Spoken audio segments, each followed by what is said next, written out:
ಅಕ್ರಮ ಸಕ್ರಮದಲ್ಲಿ ನಿವೇಶನ ಹಂಚಿಕೆಯಲ್ಲಿ ಆಗಿರುವ ತಾರತಮ್ಯದ ಬಗ್ಗೆ ಸದನದ ಗಮನ ಸೆಳೆದ ಪುತ್ತೂರು ಶಾಸಕ ಅಶೋಕ್ ರೈ ಸದನದಲ್ಲಿ ತುಳುವಿನಲ್ಲೇ ಮಾತನಾಡಿದ್ದಾರೆ.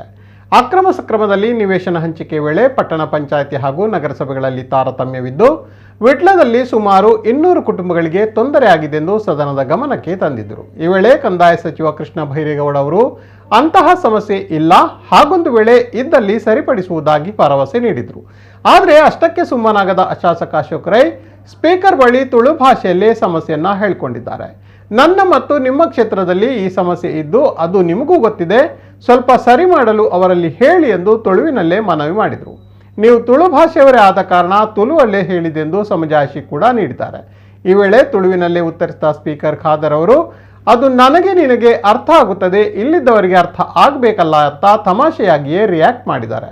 ಬಳಿಕ ಕಂದಾಯ ಸಚಿವರು ಸಮಸ್ಯೆಗೆ ಪರಿಹಾರ ನೀಡುವ ಬಗ್ಗೆ ಪ್ರಯತ್ನಿಸುವುದಾಗಿ ಮತ್ತೊಮ್ಮೆ ಹೇಳಿದಾಗ ಸ್ಪೀಕರ್ ಖಾದರ್ ಅವರು ಅರ್ಥ ಆಯ್ತಲ್ಲ ಎಂದು ತುಳುವಿನಲ್ಲೇ ಅಶೋಕ್ ರೈಗೆ ಕೇಳಿದ್ದಾರೆ.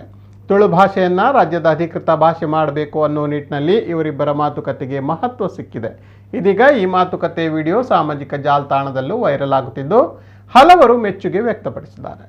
ಅಟ್ಲೀಸ್ಟ್ ಈಗ ನಗರಾಭಿವೃದ್ಧಿ ಇಲಾಖೆಯಲ್ಲಿ ದಕ್ಷಿಣ ಕನ್ನಡ ಉಡುಪಿ ಜಿಲ್ಲೆಗೆ ಒಂದು ಸಪರೇಟ್ ಕೆಲವು ಕಾನೂನುಗಳನ್ನು ಪರಿವರ್ತನೆ ಮಾಡುವಂತಹ ಕೆಲಸವನ್ನು ಮಾಡ್ತಾರೆ. ಅದೇ ರೀತಿ ಇಲ್ಲಿಯೂ ಕೂಡ ಪಟ್ಟಣ ಪಂಚಾಯತಿ ವ್ಯಾಪ್ತಿಯಲ್ಲಿ ಈಗ ನಗರ ಪ್ರದೇಶದಲ್ಲಿ ಈಗ ನಗರಸಭಾ ವ್ಯಾಪ್ತಿಯಲ್ಲಿ 2.75 ಜಾಗ ಕೊಡ್ತಾರೆ ಸಭಾಧ್ಯಕ್ಷರೇ. ಇದು ಬಾರಿ ನಮ್ಮ ಸಭಾಧ್ಯಕ್ಷರೇ ಅಲ್ಪ ಏರ್ಲ ಜನ ಇಜ್ಜಿ ಏರ್ಲ ಇಲ್ಲ ರಡ್ಡೆ ಜನ MLA ನಾಗ್ಲಾದ ಬತ್ತಿನಾರ ಈರ್ ಸಭಾಧ್ಯಕ್ಷರು ಅದು ಕುಳಿದಾರೆ ಐದು ಈರ್ನ ಕೈತಲ್ದ ಏರಿಯಾ ಸಭಾಧ್ಯಕ್ಷರೇ ಈರ್ಲ ಪಣಿತಿ ಸಹಕಾರ ನೀವು ಸ್ವಲ್ಪ ಸಹಕಾರ ಕೊಟ್ಟು ಕಂದಾಯ ಮಂತ್ರಿಗಳು ಒಳ್ಳೆ ಕೆಲಸವನ್ನು ಮಾಡ್ತಾ ಇದ್ದಾರೆ, ನಾನು ಅಪ್ರಿಶಿಯೇಟ್ ಮಾಡ್ತೀನಿ. ಅವರು ಮನಸ್ಸು ಮಾಡಿದರೆ ಖಂಡಿತ ಇದನ್ನು ಮಾಡ್ತಾರೆ. ಈರ್ನ ಪಕ್ಕದ ಜಾಗ ಎಲ್ಲ ಸಭಾಧ್ಯಕ್ಷರೇ ಈರ್ ಪಣಿ ಸಹಕಾರ ಕೊಡ್ತದೆ ಖಂಡಿತ ಮಲ್ಪೈ ಜನ ಅಂದ ಭಾರಿ ಭಂಗ ಆಪುಂಡು ಈರ್ನ ಈರ್ ಎಲ್ಲೇ ಪುನಃ ಗೊಬ್ಬೊಂದಿತ್ತಿನ ಊರು ವಿಟ್ಲ ಅಲ್ಲ ಆಡ ಈರೆಗಾಲ ಗೊತ್ತಾವಡು ಬೆತ್ತೇರ್ಲ ಇಜ್ಜಂತ ಈರೆಗಾಲ ಗೊತ್ತಾವಡು ತುರುಟು ಅಧ್ಯಕ್ಷ ಈರಾಲ್ ಒಂಜಿ ಪಂಡಿರಿ ಆರಡೊಂಜಿ ಪಣಪಾವ್ಲೆಕ ಅವ್ರ ಹತ್ರ ನೀವಾದ್ರೂ ಒಂದು ಹೇಳಿ ನಮ್ಮ ಕಂದಾಯ ಮಂತ್ರಿಗಳ ಹತ್ರ ಹೇಳಿದನ್ನು ಮಾಡಿಕೊಡ್ಬೇಕು. ಯಾಕಂತ ಹೇಳಿದ್ರೆ ತುಂಬಾ ಜನ ಇದು ಮಾಡ್ತಾ ಇದ್ದಾರೆ. ನಮ್ಮಲ್ಲಿ ದಕ್ಷಿಣ ಕನ್ನಡ ಉಡುಪಿ ಜಿಲ್ಲೆಗೆ ಸಭಾಧ್ಯಕ್ಷರೇ ಮಾತಾಡುವವರು ಕಡಿಮೆ, ನಮ್ಮನ್ನು ಕೇಳುವವರು ಕಡಿಮೆ ಆಗಿದೆ ಸಭಾಧ್ಯಕ್ಷರು. ಅಧ್ಯಕ್ಷರೇ, ಹಿಂದೆ ಕಾಂಗ್ರೆಸ್ ಸರ್ಕಾರ ಇದ್ದಾಗ ಮಾಡಿದಂತ ಕಾನೂನು ಇದು.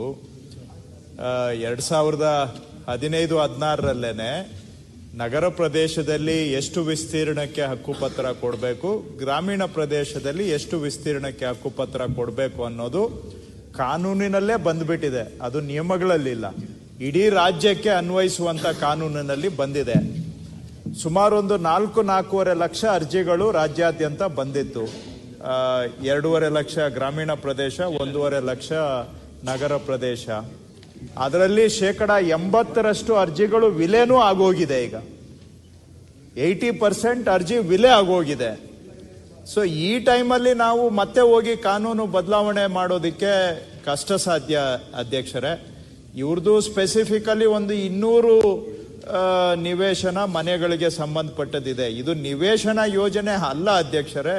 ಮಾನ್ಯ ಶಾಸಕರಿಗೆ ತಮ್ಮ ಮುಖಾಂತರ ಹೇಳೋದು, ಸರ್ಕಾರಿ ಜಾಗದಲ್ಲಿ ಅನಿವಾರ್ಯವಾಗಿ ಬಡವರು ಸ್ವಂತ ಜಾಗ ಇಲ್ಲದೆ ಮನೆ ಕಟ್ಕೊಂಡಿದ್ರೆ ಅಂತವರಿಗೆ ಹಕ್ಕುಪತ್ರ ಕೊಡುವಂತ ಯೋಜನೆ ಇದು. ಮನೆ ಇದ್ದವರಿಗೆ ಹಕ್ಕುಪತ್ರ ಕೊಡುವಂತಹದ್ದು. ಆದರೂ ಕೂಡ ನಾನು ಅಲ್ಲಿ ಇವ್ರದ್ದು ಏನು ಒಂದು 200 ಸೈಟದು ವಿಷಯ ಇದೆ, ಜಿಲ್ಲಾಧಿಕಾರಿಗಳಿಂದ ನಾನೊಂದು ರಿಪೋರ್ಟ್ ತರಿಸ್ಕೊಳ್ತೇನೆ. ಏನಾದರೂ ಇಂಟರ್ಪ್ರಿಟೇಷನ್ ಮುಖಾಂತರ ಸಾಲ್ವ್ ಮಾಡುವಂತ ವಿಷಯ ಇದ್ರೆ ಅದಕ್ಕೆ ಸ್ಪಷ್ಟೀಕರಣ ಕೊಟ್ಟು ಸಾಲ್ವ್ ಮಾಡೋ ಪ್ರಯತ್ನ ಮಾಡ್ತೇವೆ. ಆದ್ರೆ ಈಗಾಗಲೇ 80% ಅರ್ಜಿ ವಿಲೆ ಆಗಿರೋದ್ರಿಂದ ಆಕ್ಟ್ಗೆ ನಾನು ಈ ಸ್ಟೇಜ್ ಅಲ್ಲಿ ಅಮೆಂಡ್ ಮಾಡುವಂತಹದ್ದು ಸರ್ಕಾರದ ಮುಂದೆ ಪ್ರಸ್ತಾವನೆ ಇಲ್ಲ ಅಧ್ಯಕ್ಷರೇ. ಬೇರೆ ರೂಪದಲ್ಲಿ ಏನಾದ್ರೂ ಸಾಲ್ವ್ ಮಾಡ್ಲಿಕ್ಕಾಗುತ್ತಾ ಪ್ರಯತ್ನ ಮಾಡ್ತೇನೆ. ಸಭಾಧ್ಯಕ್ಷರೇ ಬಾರಿ ದೊಡ್ಡ ಪ್ರಶ್ನೆ ಸಭಾಧ್ಯಕ್ಷರು. ನಿಮಗೂ ತುಂಬಾ ಜನ ನಿಮ್ಮ ಹತ್ರ ಬರ್ತಾರೆ ಇದಕ್ಕೆ. ಯಾಕಂತ ಹೇಳಿದ್ರೆ ನೋಡಿ, ನಗರಸಭಾ ವ್ಯಾಪ್ತಿಯಲ್ಲಿ 2.75 ಸೆನ್ಸ್ ಕೊಡ್ತಾರೆ, ಪಟ್ಟಣ ಪಂಚಾಯತ್ ಕೆಳಗೆ ಚಿಕ್ಕದು ಇಡುವಂತದ್ದು. ಇಲ್ಲಿ 1.35 ಸೆನ್ಸ್ ಕೊಡ್ತಾರೆ. ಈಗ ಮಾನ್ಯ ಮಂತ್ರಿಗಳು ಹೇಳಿದ ಹಾಗೆ ಅಲ್ಲಿ ಮನೆ ಕಟ್ಟಿದವರಿಗೆ ಕೊಡೋದು ಖಾಲಿದವರಿಗೆ ಕೊಡಿ ಅಂತ ನಾವು ಹೇಳುವುದಿಲ್ಲ. ಮನೆ ಕಟ್ಟಿ ಕೂತವರಿಗೆ 1.38 ಸೆನ್ಸ್ ಕೊಟ್ಟರೆ ಅದರಲ್ಲಿ ಏನ್ ಬ್ಯಾಂಕ್ ಲೋನ್ ಸಿಗುದಿಲ್ಲ, ಅದಕ್ಕೆ ಆದ್ರೂ ಸರ್ಕ್ಯುಲರ್ ಕೊಡಿಸಿ. ಇಲ್ಲಂತಾದ್ರೆ ಅವರಿಗೆ 2.75 ಸೆನ್ಸ್ ಅನ್ನು ಕೊಡೋದಕ್ಕೆ ನಗರ ಸಭಾ ಇದರಲ್ಲಿ ಸಭೆಯಲ್ಲಿ ಕೊಡ್ತಾರೆ. ಸಲಹೆ ಕೊಟ್ಟಿದ್ದೀರಿ, ಅಲ್ಲ ಅದನ್ನು ನೋಡಿ ಸರ್ಕ್ಯುಲರ್ ಮುಖಾಂತರ ಇದು ಮಾಡಿಕೊಡುವಂತ ಕೆಲಸಗಳು ಆಗಬೇಕು ಸಭಾಧ್ಯಕ್ಷ. ಮಾನ್ಯ ಕಂದಾಯ ಮಂತ್ರಿಗಳು ಮನಸ್ಸು ಮಾಡಿದಲ್ಲಿ ಖಂಡಿತ ಮಾಡ್ಕೊಂಡಿರೋ ಹಾಗೆ ಅದು ಪಟ್ಟಣ ಇರ್ಲಿ, ದೊಡ್ಡ ನಗರಸಭೆ ಇರ್ಲಿ, ಮಹಾನಗರ ಪಾಲಿಕೆ ಇರ್ಲಿ, ಎಲ್ಲಾ ಕಡೆನೂ ನಾವು ಅಲ್ಲಿ ಅವಕಾಶ ಕೊಟ್ಟಿರೋದು ಬರೀ 600 ಚದರ ಅಡಿಗೆ ಮಾತ್ರ ನಗರ ಪ್ರದೇಶ ಇದ್ದಲ್ಲಿ. ಗ್ರಾಮೀಣ ಪ್ರದೇಶದಲ್ಲಿ ಮಾತ್ರ 1200 ಚದರ ಅಡಿಗೆ ನಾವು ಕೊಟ್ಟಿದ್ದೇವೆ. ಸೊ ದೊಡ್ಡ ಪಟ್ಟಣದಲ್ಲಿ ಹೆಚ್ಚಿಗೆ ಕೊಡ್ತಾ ಇದ್ದಾರೆ, ಸಣ್ಣ ಪಟ್ಟಣದಲ್ಲಿ ಕಡಿಮೆ ಕೊಡ್ತಾ ಇದ್ದಾರೆ. ನನಗೆ ಬಹುಶಃ ಆ ರೀತಿ ಇಲ್ಲ ಅಂತ ನಾನು ಭಾವಿಸ್ತೇನೆ. ಆ ರೀತಿ ಏನಾದರೂ ಇದ್ರೆ ಅವರು ಮಾಹಿತಿ ಕೊಡ್ಲಿ, ನಾನು ಅದನ್ನ ಪರಿಶೀಲನೆ ಮಾಡ್ತೇನೆ. ಎಲ್ಲಾ ನಗರ ಪ್ರದೇಶಗಳಿಗೂ 600 ಚದರ ಅಡಿಗೆ ಅವಕಾಶ ಇದೆ. ಗ್ರಾಮೀಣ ಪ್ರದೇಶ 1200 ಚದರ ಅಡಿಗೆ ಅವಕಾಶ ಇದೆ. ಓಕೆ.